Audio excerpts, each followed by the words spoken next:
गरीबों और दबके हुए लोगों को वेलफेयर देने के वास्ते ही आगे लेके आ गया है। ये आपके समझ में आएगा। अब हम ओडिशा में हैं। हम ओडिशा की भी बात करनी चाहिए यहाँ पे, जहाँ पे भारतीय जनता पार्टी हर एक दिए हुए वादे को निभाते हुए आगे जा रही है। यहाँ स्पष्ट नजर आता है कि जो बीजेडी हर एक बार चुनाव होते समय वादा करते हैं अपने लोगों को, कहीं पे भी उसको निभाते हुए नजर नहीं आती है। उदाहरण के लिए मैं बताना चाहती हूँ, 2019 में 2014 में बिजू जनता दल ने यही वादा किया कि हम पक्का घर बना के देंगे यहाँ के गरीब लोगों को। कच्चे घर जो है उसे हम पक्का करेंगे। ये 2014 में उन्होंने वादा किया था। फिर 2019 में जब चुनाव हुआ, उसी वादे के साथ आगे आए कि अब जो कच्चे घर है उन सबको हम पक्का कराएंगे। यानी कि 2014 से लेके 2019 तक आपने अपना जो वादा था पक्के घर बनाने का, उसे नहीं निभाए। ये स्पष्ट नजर आता हमको। अब भी कहते हैं कि कच्चे घर को हम पक्के घर में बदल देंगे, पर ग्रामीण क्षेत्र में लगभग 2 लाख घर अब भी बनानी है, अब भी बनानी है। ये कैसे सुशासन होगा? ये कुशासन है, ये लोगों को समझना है।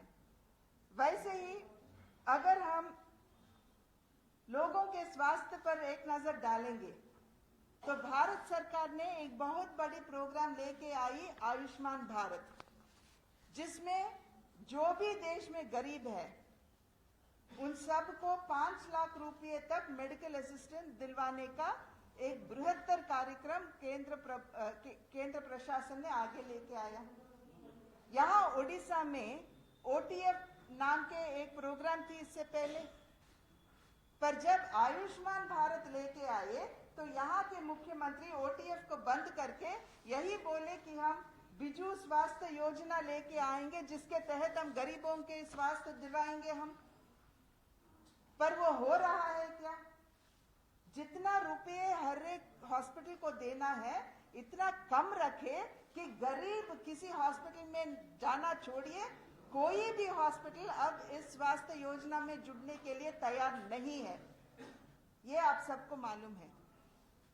हम यही पूछते हैं नवीन बाबू से कि जो आयुष्मान भारत, जो देश के गरीबों को स्वस्थ देने का कार्यक्रम प्रशासन लेके आया है केंद्र का, आप क्यों नहीं लिए?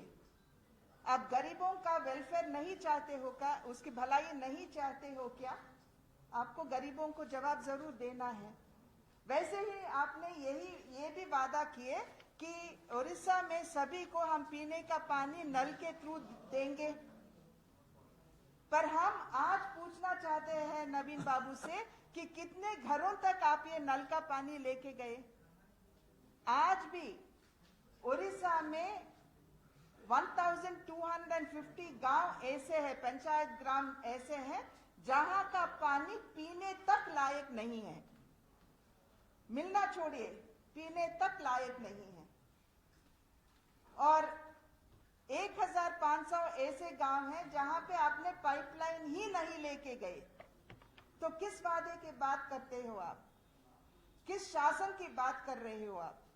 इसका जवाब जरूर उड़िया के लोगों को, नवीन बाबू को देना ही है। और वैसे ही किसानों के मुद्दे पे आएंगे। किसानों पे जो बिल केंद्र प्रशासन लेके आया, उस पे इतना हल्ला गुल्ला मचा रहे हैं सब अपोजिशन पार्टियां।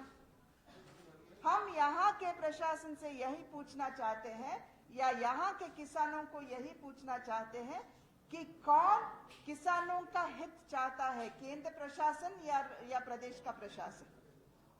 क्योंकि अगर यहाँ प्रदेश में जो हो रहा है, अगर आप एक बार देखोगे, उस पर नजर डालोगे, तो कालिया नाम के एक प्रोग्राम का इंट्रोडक्शन किया था कि प्रदेश का प्रशासन। कालिया क्या होता है? केंद्र सरकार 6000 रुपये देती है हर साल यहाँ के किसानों को। वो तो आ रही है उनके बैंक के अकाउंट में, पर जो 4000 रुपये कालिए प्रोग्राम के अंदर प्रदेश सरकार को देना है, अब तक वो नहीं दे रहे हैं। पहले उन्होंने यही बताया कि यहाँ 35 लाख फार्मर्स हैं, फिर इसको घटाते घटाते घटाते आज 21 लाख बता रहे हैं। यानी कि आपके यहाँ एन्यूमरेशन ही ठीक तरह से नहीं हुआ, ये स्पष्ट रूप से हमें जान पड़ता है। और यही नहीं, आपने कहा कि अगर आप मुझे आशीर्वाद दोगे और मुझे सत्ता पे लेके आओगे तो 10 लाख एकड़ को मैं सिंचाई के पानी दूंगा।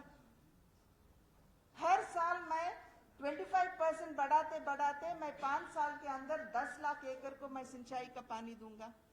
अब भारतीय जनता पार्टी पूछ रही है उनसे, उड़ीसा के किसान पूछ रहे हैं नवीन बाबू से कि आप इन सालों में जब तक आप सत्ता में आने से लेकर अब तक कितने लाख हेक्टेयर को आपने सिंचाई के पानी दिया, आपको जवाब देना पड़ता है। वैसे ही लॉ एंड ऑर्डर देखिए, लॉ एंड ऑर्डर देखने पर भी आपको सुस्पष्ट यही समझ में आता है कि यहाँ लॉ एंड ऑर्डर है ही नहीं। महिलाओं की तस्करण होती है, महिलाओं पर बलात्कार होता है। मैं नयागढ़ गई थी परसों, वहां एक 5 साल की बच्ची, जिस क्रूरता से उसकी हत्या हुई, संशीलता से यहाँ के प्रदेश सरकार को रेस्पॉन्ड करने के बगैर जो हत्यारे हैं, उनके खुद के मिनिस्टर अरुण साहू उसको प्रोटेक्ट कर रहा है और अभी तक नवीन बाबू इस पर कोई एक्शन नहीं लिए।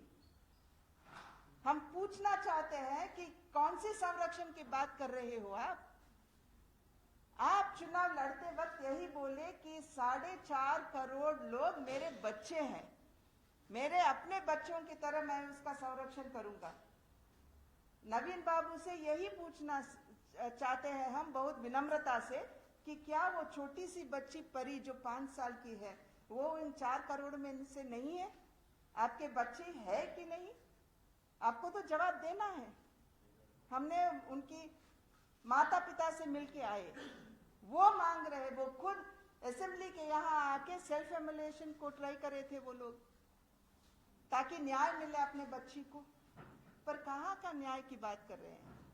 हम सिर्फ यही कहना चाहते हैं कि लोग, उड़ीसा के लोग नवीन बाबू पर विश्वास करते हुए बीजेडी को वोट दिए। किसी यहाँ किसी अफसर बाबू को वोट नहीं दिए। यानी कि यहाँ का शासन नवीन बाबू को करना है, आपके अफसर नहीं।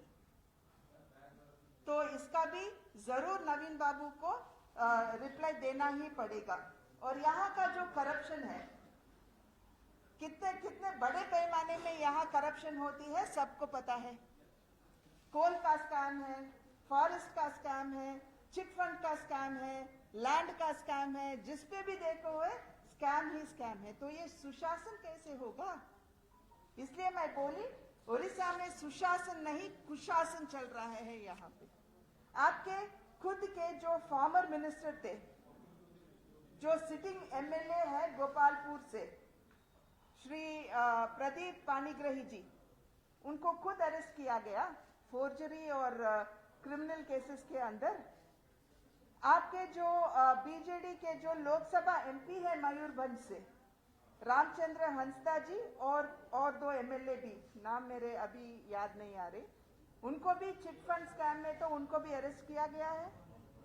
और अत्तागढ़ प्रांत में वहां के किसानों का कहना यही है कि आपके मिनिस्टर राणेंद्र प्रताप स्वयं का भाई खुद वहां के किसानों के लोन के स्कैम में वो खुद जुड़ा हुआ है। और जो मैं कही परी की हत्या जो किया,